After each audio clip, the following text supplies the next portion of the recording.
Good morning, 8th class students. Subject Maths. Your new chapter number 5, Data Handling.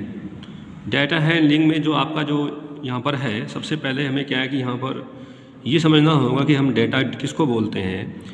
The collection of numerical information, यानी कि जो हमारा जो है जो कलेक्शन होता है उसकी जो न्यूमेरिकल इन्फॉर्मेशन होती है या फिर जो है हमारे पास जो ऑब्जर्वेशन होते हैं उसको बोलते हैं डेटा। यानी कि the collection of numerical information या ऑब्जर्वेशन, जो हमारे पास जो कलेक्शन होता है न्यूमेरिकल इन्फॉर्मेशन का या ऑब्जर्वेशन का, उसको हम क्या बोलते हैं, डेटा बोलते हैं। इन सभी पॉइंट्स को जिनको मैं यहाँ से एक्सप्लेन करूँगा आपको अपनी फेयर नोटबुक में चैप्टर को शुरू करने से पहले लिखना है। Data is tabulated in systematic manner. सबको पता है कि आपको अगर डेटा को जो है क्या करना है, आपको उसको जो है टेबुलेट करना होता है सिस्टमेटिक मैनर में। Represent the data graphically to get a clear idea of what is represent. अब आप ये समझिए कि हम जो है पिक्चर्स का यूज क्यों करते हैं। पिक्चर्स का यूज हम इसलिए करते हैं बेटा क्योंकि इससे जो है समझने में, इन्फॉर्मेशंस को, ऑब्जर्वेशंस को समझने में आसानी होती है। हम ये समझ सकते हैं कि जो है हमें क्या समझाया गया है। अगर हमारे पास केवल न्यूमेरिकल वैल्यू होती है, पिक्चर्स या हमारे पास ग्राफिकली रिप्रेजेंटेशन नहीं होता है, तो हम उसको समझने में थोड़ा कठिनाई महसूस करते हैं। तो इसलिए कहा गया कि we represent the data graphically to get a clear idea of what is represent, कि हम क्या काम करते हैं, ग्राफिकली जो है उसको रिप्रेजेंट करते हैं ताकि हम ये समझ सकें, इस बात का अंदाज़ लगा सकें कि हमें एक्चुअल में समझाया क्या गया है। जो हमारा पिक्चोरिकल रिप्रेजेंटेशन होता है डेटा का, उसमें हम क्या करते हैं, सिंबल का यूज करते हैं, उसको बोलते हैं पिक्टोग्राफ। आपने पिक्टोग्राफ पहले बनाया है। A display of information using bars of uniform width is called bar graph. यानी कि एक ऐसी डिस्प्ले इंफॉर्मेशन की जिसमें हम क्या यूज करते हैं, जो है बार्स का यूज करते हैं ऑफ यूनिफॉर्म विड्थ, यानी कि उनकी जो विड्थ होती है वो हम जो है चेंज नहीं करते हैं, वो जो एक जैसी होती है। यानी कि जो आप बार ग्राफ वगैरह बनाते हैं उनकी चौड़ाई जो है वो हमेशा एक जैसी होती है, उसको बोलते हैं bar graph. In a bar graph the Heights of bars, यानी कि जो हाइट्स होती है बार्स की वो प्रोपोर्शनल होती है टू द रेस्पेक्टिव वैल्यू। तो जैसे जैसे हमारी वैल्यू जो है बढ़ती चली जाती है तो इनकी हाइट भी जो है वो उसी हिसाब से बढ़ती चली जाती है। जैसे कि आप वीडियो में यहाँ पर देख पा रहे हैं, ये देखिए इसमें जो है मंथ जुलाई में, अगस्त में, इस तरीके से यहाँ पर मंथ्स गिवन है और कितने जो है नंबर ऑफ बार्स सोल्ड हुए हैं। तो जैसे जैसे अगर हम देखें कि भाई यहाँ पर जो ये वाला हमारा जो बार है इसकी हाइट जो है सबसे ऊंची जा रही है, इसका मतलब क्या हुआ कि यहाँ पर जो है जो सेल हुई है, यहाँ पर जो वॉच को सोल्ड किया गया है वो भी मैक्सिमम किया गया है। ऐसा नहीं है कि हम इसको सबसे ऊपर बना दें और वैल्यू सबसे छोटी हो, नहीं होना है ऐसे। ये ध्यान रखना है कि ये जो है सीधा संबंध होता है। अगर यहाँ पर ये सबसे छोटा है, इसकी हाइट सबसे कम है, इसका मतलब ये हुआ होगा कि जुलाई में सबसे कम जो है वॉच सोल्ड हुई होंगी। ऐसा हम केवल देखकर ही बता सकते हैं। यही फ़ायदा होता है ग्राफिकल रिप्रेजेंटेशन का या फिर पिक्टोग्राफ का। यानी किसी भी चीज़ को अगर हम पिक्चर के माध्यम से उसको एक्सप्लेन कर रहे हैं, उसको समझा रहे हैं, तो उसको समझना ईजी होता है।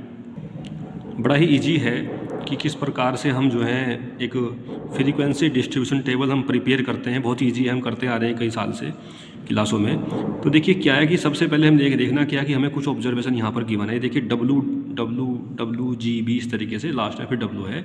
ऐसे में बहुत सारे ऑब्जर्वेशन यहाँ पर दे रखे हैं।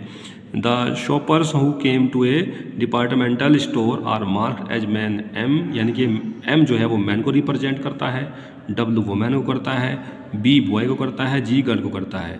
The following list gives the shoppers who came during the first hour in the morning, यानी कि उसने एक टेबल मेंटेन की है कि भाई पहले घंटे में कौन कौन कितने आए थे। ठीक है, ये ऑब्जर्वेशंस हैं। हमें क्या करना है, make a frequency distribution table, यानी कि किस तरह से हम फ्रीक्वेंसी डिस्ट्रीब्यूशन टेबल रेडी करेंगे उसको देख लेते हैं। सबसे पहले हमें क्या करना होता है, जितने नंबर्स यहाँ दिए होते हैं उनको सबको एक एक बार लिख लेते हैं। जैसे हमारा डब्लू है, वुमेन, मैन है, बॉय है, गर्ल है, सबको लिख लिया। अब देखो यहाँ पर ये डब्लू है, तो डब्लू के सामने हमने क्या करना है, यहाँ पर इस तरह से एक, ये देखो ये स्टैंडिंग जो लाइन देख रहे हैं ना आप, ये वाली छोटी सी ऐसे खड़ी कर देंगे, बिल्कुल स्टैंड, बिल्कुल इस तरह से स्ट्रेट। फिर सेकंड भी डब्लू ही है तो डब्लू के सामने फिर दूसरी कर देंगे, फिर थर्ड डब्लू है तीसरी कर देंगे, फिर जी आ गया तो जी के सामने करेंगे अब यहाँ पर पहले वाला, फिर बी आ गया तो बी के सामने करेंगे। ध्यान ये रखना है कि जब भी जो है आप 4 स्टैंडिंग लाइन ले लें इस तरह से, जो हमारे टेली, उनको टेली मार्क्स बोलते हैं, जब ये आप 4 टेली मार्क्स ले लें तो जो 5th टेली मार्क होगा वो आपका सेलेक्टिंग में आएगा, ऐसे आएगा काटता हुआ, यानी कि ये 5 ग्रुप बनते हैं। ऐसे बना करके फिर जितनी ये बैठते हैं, जैसे 5, 10, 15, 20, 25 और 3, 28, इस तरीके से। ये ऐसा इसलिए किया जाता है जिससे हम ऑब्जर्वेशंस को इजीली समझ सकें कि इनको जो है फिर ग्रुप में हम काउंट कर सकें। तो 28 हमारी क्या हो गई, फ्रीक्वेंसी हो गई। ऐसे हम फ्रीक्वेंसी डिस्ट्रीब्यूशन टेबल रेडी करेंगे। और रही बात इसकी जो है कि भाई बार ग्राफ कैसे बनाएंगे, तो देखो बेटा बार ग्राफ बनता है हमारा किससे, जो हमारा यहाँ पर जो है फ्रीक्वेंसी डिस्ट्रीब्यूशन टेबल जो रेडी हुआ है उसी से हमारा बार ग्राफ बनेगा। बार ग्राफ को कैसे बनाएंगे ये भी देख लेते हैं। ये बार ग्राफ आपको जो है अपनी ग्राफिकल जो नोटबुक है, जो ग्राफ नोटबुक आपके पास है उसमें बनानी है। और ये वाले जो है आपको जो आपकी राइट साइड में जो लाइन वाले पेज होते हैं उस पर लिखना होता है, और ये जहाँ ग्राफ बना होता है वहाँ पर बनाना होता है। अब देखिए इसमें क्या करना है, ये यहाँ पर जो है ये जो है ये वाला इधर 0, 2, 4, 6, यानी कि आपने क्या किया है, जो आपके पास जो है जो बॉक्स होते हैं वहाँ पर, जो इस तरीके से आपके पास स्क्वायर बॉक्स होते हैं ना उसमें ग्राफ पर, तो उसने जो है क्या काम किया है 1 को 2 ऐड कर लिया है। ऐसे स्केल लिया है कि 1 सेंटीमीटर का मतलब क्या है 2 शॉपर्स है, तो आपने 1 लाइन को ऐसे 2 माना है, यानी कि 1 बॉक्स की जो हाइट है वो 2 जो है शॉपर्स को ऐड किया है। तो ये समझ लीजिए कि अगर आपको जो है 28 जो है लेने हैं शॉपर, तो आपको 14 बॉक्स की नीड पड़ेगी खड़े ऐसे खड़े रुक में जो है। अब देखिए यहाँ पर 1 बॉक्स छोड़ करके अब ये देखेंगे कि जो W है वोमैन वो कितना है, तो वोमैन हमारा कितना है 28। तो 28 कैसे करेंगे, आपने यहाँ लिखा हुआ है पहले ही 28 की सीध में ले लेंगे इस तरह से, बिल्कुल जो है 1 सेंटीमीटर की ब्रेथ में, यानी कि विड्थ में आप यहाँ पर एक ग्राफ जो है इस तरह से बार ग्राफ ये बार जो है बना लेंगे। फाइनली फिर यहाँ पर जो गैप है ये सेम छोड़ना है, जितना गैप आपने यहाँ लिया है 1 बॉक्स का उतना यहाँ छोड़ना है। फिर से उसके बाद क्या है, मैन 15 है तो 15 की सीध तक पहुँचेंगे, 16 से थोड़ा नीचे, यानी कि 14 के और 16 के बीच में ये 15 को रिप्रेजेंट करेगा। ऐसे ही फिर अगर आपको बॉय बनाना है तो बॉय जो है वो 5 है तो 5 की सीध तक बनाएंगे।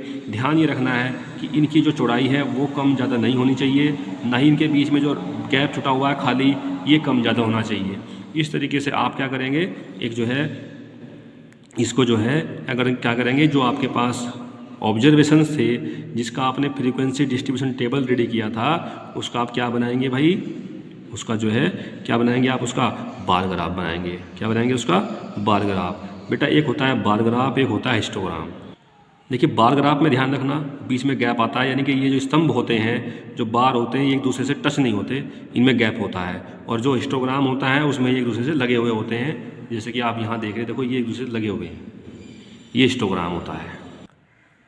तो माय डियर स्टूडेंट, आज आपको होमवर्क में क्वेश्चन नंबर जो है 2 तक करना है, बार ग्राफ तक बनाना है। जो पॉइंट्स मैंने लिखने के लिए दिए हैं वो आपको लिखने हैं अपनी उसमें नोटबुक में नोट करने हैं, और आगे क्वेश्चन में फिर जो है नेक्स्ट लेक्चर में कराऊंगा। थैंक्स।